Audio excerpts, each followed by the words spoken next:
ప్రజాసేవలో ఆంధ్రప్రదేశ్ ప్రభుత్వం భారీ మార్పులకు శ్రీకారం చుట్టింది. అందరికీ అందుబాటులోకి తెచ్చేందుకు వాట్సాప్ గవర్నెన్స్ సేవలు ప్రారంభించింది. రైస్ కార్డు మార్పులతో పాటు ఇతర సేవలను ఇక నుంచి వాట్సాప్ ద్వారా అందించనుంది.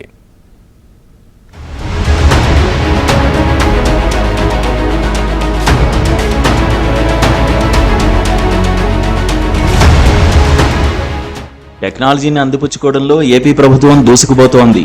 దీనిలో భాగంగా వాట్సాప్ గవర్నెన్స్ సేవలకు శ్రీకారం చుట్టింది. రైస్ కార్డులో మార్పు చేర్పులు, ఇతర సేవలకు దరఖాస్తు చేసుకునేందుకు మనమిత్ర వాట్సాప్ గవర్నెన్స్ సేవలు అందుబాటులోకి వచ్చాయి. ఇందులో 8 రకాల సేవలు ఉన్నప్పటికీ ప్రధానంగా కొత్త రైస్ కార్డుల కోసం దరఖాస్తు చేసుకునే ఆప్షన్ లేకపోవడంతో దరఖాస్తుదారులు తీవ్ర అసంతృప్తి వ్యక్తం చేస్తున్నారు.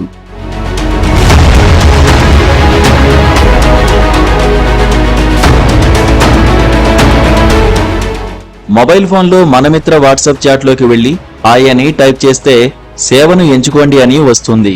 దానిని క్లిక్ చేస్తే పౌర సేవను ఎంచుకోండి అనే బాక్స్లో సివిల్ సప్లైస్ సేవలపై క్లిక్ చేయాలి. దీపం స్థితి, రైస్ డ్రా స్థితి, రైస్ ఈకేవైసీ స్థితి, రైస్ కార్డు సమర్పణ, రైస్ కార్డులో సభ్యులను జోడించడం, రైస్ కార్డులో సభ్యులను తొలగించడం, తప్పుగా జోడించిన ఆధార్ సీడింగ్ సవరణ, రేషన్ కార్డు విభజన దరఖాస్తు అనే 8 రకాల సేవలు కనిపిస్తాయి.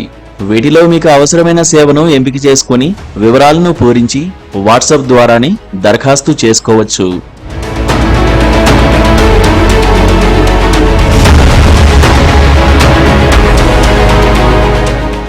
కొత్త రైస్ కార్డులతో పాటు ఇతర సేవల కోసం ఈ నెల 7 నుంచి గ్రామ వార్డు సచివాలయాల్లో దరఖాస్తులు స్వీకరిస్తున్నారు.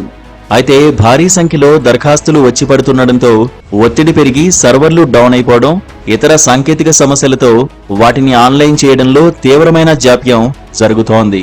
దీంతో దరఖాస్తుదారులు సచివాలయాల చుట్టూ ప్రదక్షిణలు చేయాల్సి వస్తోంది.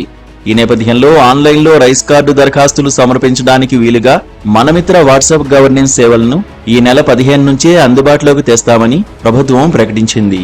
అయితే సాంకేతిక పరమైన కారణాలతో ఈ సేవలను ప్రకటించిన సమయానికి అందుబాటులోకి తీసుకురాలేకపోయారు.